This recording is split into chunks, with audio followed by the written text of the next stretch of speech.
I'm not gonna waste any time. I just want to look at your awesome Magic the Gathering cards, dude. First things first, the art on this one, absolutely insane. I love it. I don't actually know what anime this is from, but let's check out the abilities. This one was submitted by Fiercey. They actually posted two different Magic the Gathering custom cards. This one wasn't one that they submitted, but it looked super awesome, so I really wanted to put it into the video. I'll check out their next card right after this one, but I love this art. Has flash, first strike, death touch. It's a 3/3 for 3 mana. Death touch in these colors is really interesting. Human monk, the man with 7 scars. While blocking, Kenshiro has indestructible. Whenever a creature dealt damage by Kishiro dies, if he doesn't have 7 star counters on him, put a star counter on him.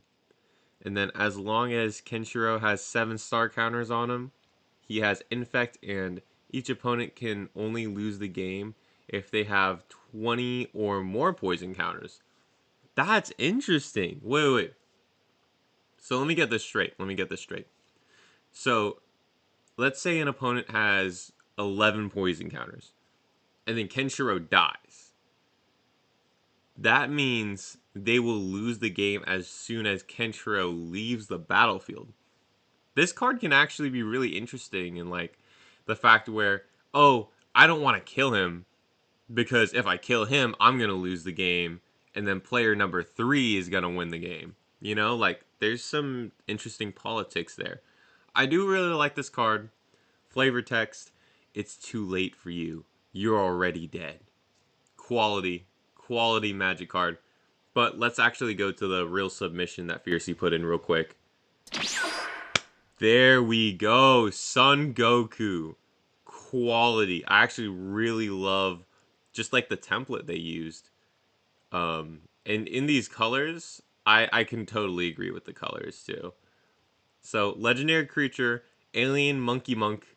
I I love that creature type. Alien monkey monk. Has trample, first strike. Each creature you control has training. That's so Goku right there. That is so Goku right there. Zenkai boost. If Goku would receive damage that would not cause him to die, instead prevent that damage and put that many 1/1 counters on him. Look at this dude.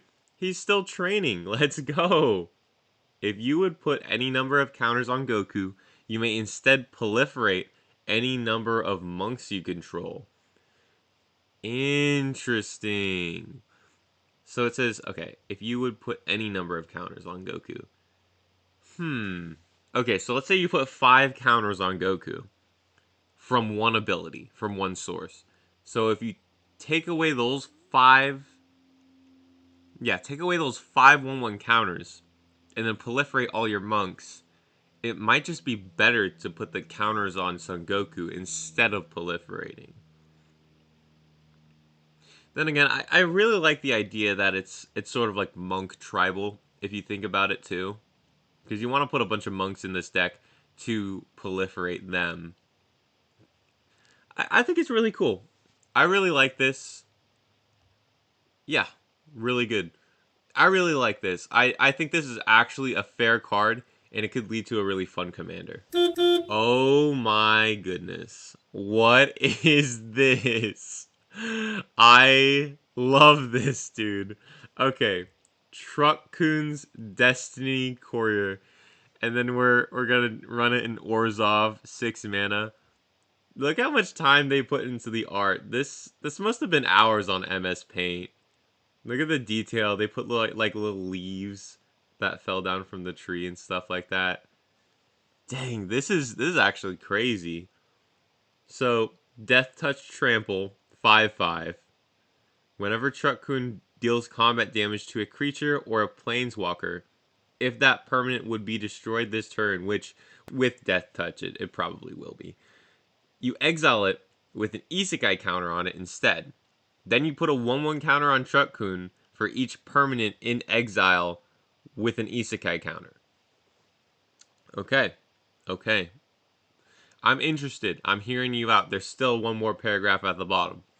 So, For white, hybrid white black, and a black, put a stun counter on Truck-kun. Target creature must block Truck-kun this combat if able. They have to block it because of the plot. I see, I see. And the activate only if Truck-kun is the only creature you attacked with this combat. Okay. Professional reincarnation service. One way only. Dude, that's crazy. I love this card too. This would be a really funny card. I don't know if I'd call it like overpowered. It's actually pretty fair if you think about it. Well, what's cool is the creatures that are exiled with it. Let's say they kill your commander and you have to replay it. There's still cards exiled with it, so it can still rack up those 1/1 counters. And it's also cool that it's like a legendary artifact creature construct. I do like that. I mean, you could have made it a vehicle too, but yeah, I mean, it doesn't really matter too much, you know? Once again, love the art. I can tell you put a lot of time into this. Samuel Hawkins. That's him right there. What a goat. There he is. The biggest fraud in anime. Human sorcerer, legendary creature. Yuta. If a creature you control with power 2 or less dies, you may exile it. This card can only have one card exiled with this effect. Okay, one at a time. Nice. 5 mana for a 3/4, but oh my goodness. The amount of text, this is probably going to be a more fair card. So for 5 mana, 3 colorless and 2 black, copy target instant or sorcery spell. That's interesting. That's interesting. It's at instant speed, so I mean, you could do some really silly things with that ability right there. And I mean, what's also kind of crazy is you can copy your opponent's instants or sorceries as well, since it's just target instant or sorcery. So for 5 mana, that's a pretty fair. This is a pretty fair ability. This one right here, this one is going to be 7 mana, 6 colorless, and a white.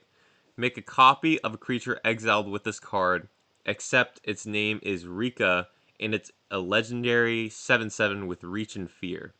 Exile it at the end of turn. Okay. Okay. 7 mana.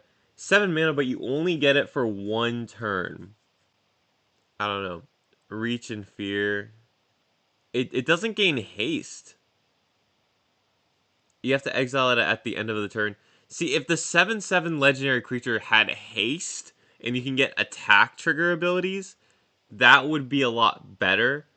But for paying 7 mana in Orzhov to get the 7/7, I just don't know if that's super good. Especially since your commander is so prone to removal.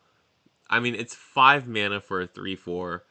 Chances are this creature is going to die before it can pop off any of its abilities.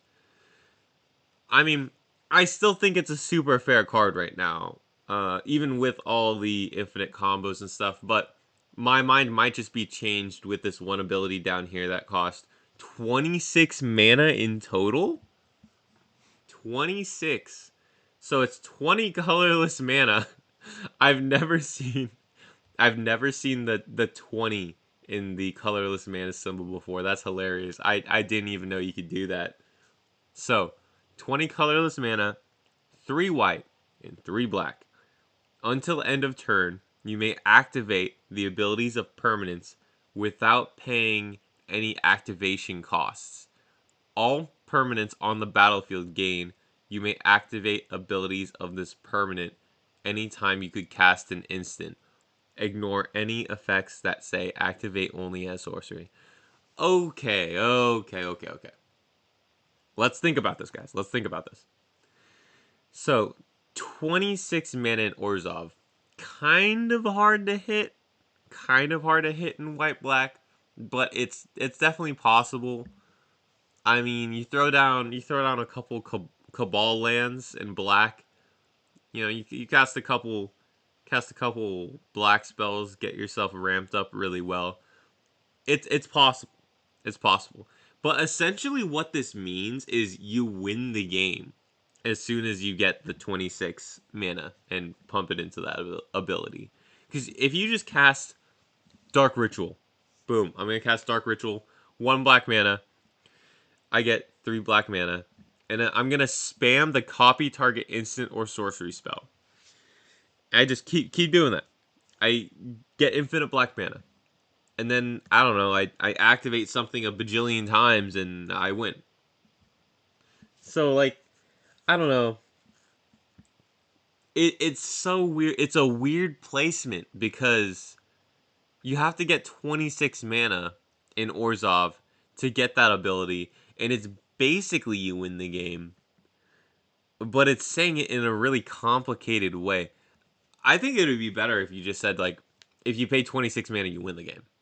But I know we're trying to go on theme with the character, so I mean, putting that in my mind, I guess it's supposed to make more sense to the character. I don't know, man. I don't know. I do really like the card. I like how they took actual like art from the show. It's a good card. It's a good card. I'm gonna really have to fight over which one's gonna be the real winner. So I'm gonna have to really think about it.